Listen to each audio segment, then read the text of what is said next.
From your Weather Authority, Chief Meteorologist Wayne Hart. Still can't rule out a couple isolated damaging wind gusts, but the bigger story will be these strong gradient winds that will really ramp up during the day tomorrow, stronger than they were today.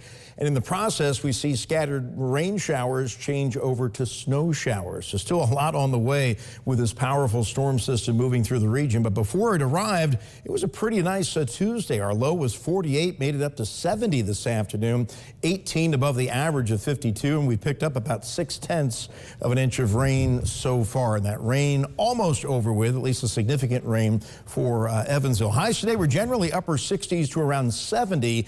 It will be much, much colder tomorrow, but I've got temperatures like this again in my 7-day forecast in just a moment. Wind advisory continues for the tri-state through at least 6 o'clock tomorrow evening, maybe extended through the midnight hour, as those strong winds may take a while to settle down after sunset tomorrow. But there's live Doppler radar.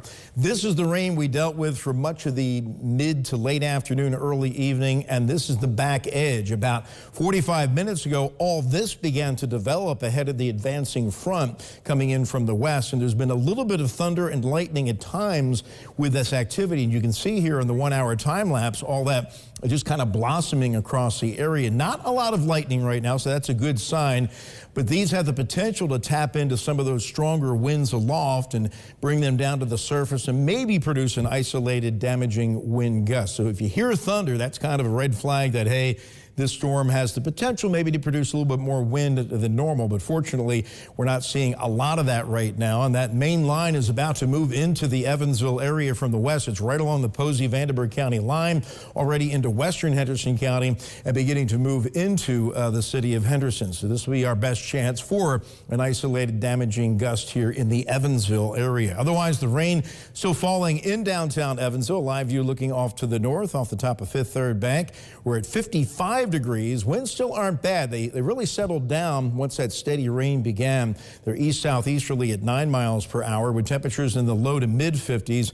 We'll fall back into the 40s closer to daybreak tomorrow morning, and that'll be our high for the day. And we're not seeing much in the way of gusty winds right now. A 24-mile-per-hour gust at Owensboro, 28 at Greenville, but these shades of yellow and red indicates some gusts over 30 miles per hour moving our way as things begin to dry out overnight and we get a little closer to that area of intense low pressure.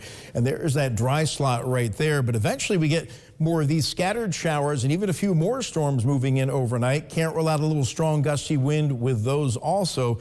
But again, the concern is not all that high. So Future Tracker takes the line we have now, pushes it to the east. There's your isolated severe threat, more in western Kentucky and more with this line that's moving through right now. But by 3 a.m., there's a couple more storms trying to fire here, pushing into the Evansville metro. So we'll keep an eye on those for maybe a stronger wind gust, maybe some small hail. Those shoot through and diminish by daybreak tomorrow. And then we wake up to mostly cloudy skies, very windy conditions, temperatures in the 40s, and then we'll see temperatures falling into the 30s as we head into and through the afternoon. And yes, that blue is snow. We'll see scattered rain showers changing to snow showers and the potential for a dusting on the grassy areas as temperatures drop into the 30s. And again, this will be some of the strongest winds of the day. You can see tomorrow morning we'll have gusts generally 30 to 35 miles per hour as you head out the door. By lunchtime, we're gusting up around 40, and that's the same at around 4 in the afternoon tomorrow. So stronger than the winds we saw today, and those will slowly diminish after sunset tomorrow night as the scattered snow showers gradually end tomorrow night, followed by some clearing by daybreak Thursday. We'll get back to some nice weather. Highs will be in the upper 40s, and a much weaker system comes through Friday with clouds, a little sun, and a few showers mainly moving into the area on Friday night. So overnight, the rain will be diminishing to scattered showers and a few storms as it turns very windy again. These will be late night lows generally in the 40s, and this will be our highs for tomorrow as temperatures fall back into the 30s, changing those scattered showers to snow showers, and the winds even stronger than they were today, gusting over 40 miles per hour. They'll settle down tomorrow night. We're back to sunshine Thursday and 47. Mix of sun and clouds Friday. A few showers in the evening, 59. A sun and cloud mix Saturday, 51. It looks like a nice weekend as we turn mostly sunny on Sunday and 54. And even nicer early next week as the sunshine sticks around and high temperatures back to around 70 again next Tuesday. Wow. Okay. Thank you, Wayne.